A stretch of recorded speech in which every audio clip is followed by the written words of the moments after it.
வணக்கம் to all my lovely people. இன்றைக்கி மீன் குழம்புக்கு ஏற்ற காரசாரமான ஒரு ஸ்ரீலங்கன் ஸ்டைல் கனவா ஃப்ரை பண்ணினேன், ஸ்குவிட் ஃப்ரை. அது எப்படி பண்ணேன் அப்படின்றத இன்றைக்கி பார்க்கலாம். இதுக்கு ஃபஸ்ட்டு சில்லி பேஸ்ட் அரைச்சி வைக்கணும். அதுக்கு 4 வரமிளகா, காஷ்மீரி சில்லினால் 4 எடுத்திருக்கேன், சாதாரணதுனா 2, சால்ட்டு, 6 சின்ன வெங்காயம், இது எல்லாத்தையும் போட்டு பல்ஸ் மோடில் போட்டு எடுத்த பிறகு கொஞ்சம் லெமனும் ஊற்றி மிக்ஸ் பண்ணி எடுத்து வச்சுருக்கேன். அது கூட 4 பல் பூண்டு, ஒரு பஜ்ஜி மிளகா, அதையும் அந்த க்ராஸாக கட் பண்ணி எடுத்து வச்சாச்சு. இப்போ மைதா மாவு கொஞ்சம் ஒரு 1/4 கப் மட்டும் எடுத்துகிட்டு அது கூட சால்ட், சில்லி பவுடர், இது ரெண்டத்தையும் போட்டு 1 கப் மைதாக்கு 1/4 கப் தண்ணின்ற அளவில் இதுக்கு ஏற்ற மாதிரி எடுத்து கட்டியாக மிக்ஸ் பண்ணி வச்சுக்கிட்டேன். இப்போ இந்த ஸ்குவிட் எடுத்துகிட்டு இதை நல்லா நீளமாக கட் பண்ணி எடுத்துடுச்சு. குட்டி குட்டி பீசஸாக ஒரே மாதிரி கட் பண்ணி எடுத்திருக்கேன். அப்போ தான் நம்மளுக்கு ஃப்ரை பண்ணி வரும்போது கரெக்டாக இருக்குன்றதுக்காக. கட் பண்ண பீசஸோட உப்பு, மிளகுத்தூள், பெப்பர் ரெண்டையும் போட்டு அதை நல்லா மிக்ஸ் பண்ணி ஒரு 15 மினிட்ஸ் விட்டாச்சு. இப்போ ஒரு பேனில் எண்ணெய் விட்டு இந்த ஸ்குவிட் பீஸ் ஒன்றொன்றையும் எடுத்து அந்த மாவில் டிப் பண்ணி ஒரு 4 மினிட்ஸ் நல்லா டீப் ஃப்ரை பண்ணி எடுக்க போகிறேன்.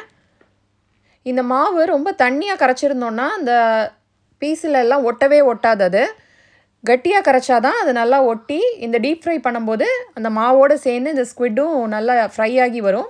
இது ஒரு 3 to 4 மினிட்ஸ் நல்லா ஹை ஃப்ளேமில் வச்சு ஃப்ரை பண்ணிடுறேன்.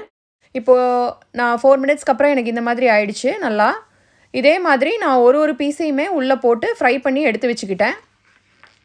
இப்போது இன்னொரு பேனில் கொஞ்சோண்டு ஆலிவ் ஆயிலும் ஒரு ஃபுல் டேபிள் ஸ்பூன் பட்டரும் போட்டுட்டு அது கூட அந்த 4 பல் பூண்டையும் குட்டி குட்டியாக கட் பண்ணி அதில் போட்டுடலாம்.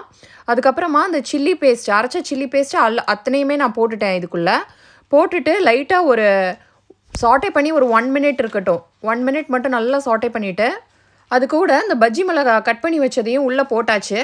இதுக்கப்புறம் நம்ம ஸ்குவிட்டை நல்லா பொரிச்சு வச்சுருக்கோம்ல, அதை எடுத்துக்கலாம். அதை எடுத்துகிட்டு இப்போ இந்த மிக்சரோடு சேர்த்து போட போகிறோம். இது போட்டதுக்கப்புறமா இன்னொரு 3 மினிட்ஸ் நல்லா இதிலே போட்டு அந்த ஆயிலே நல்லா சாட்டே பண்ணியாச்சு.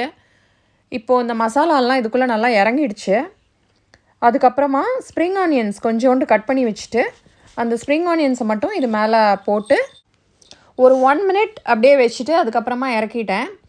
இது பயங்கர ஹாட்டாக செம்ம டேஸ்ட்டாக இருந்தது. நீங்களும் வீட்டில் ட்ரை பண்ணி பாருங்கள். இந்த Sri Lankan style hot squid fry, கனவா மீன் வறுவல்.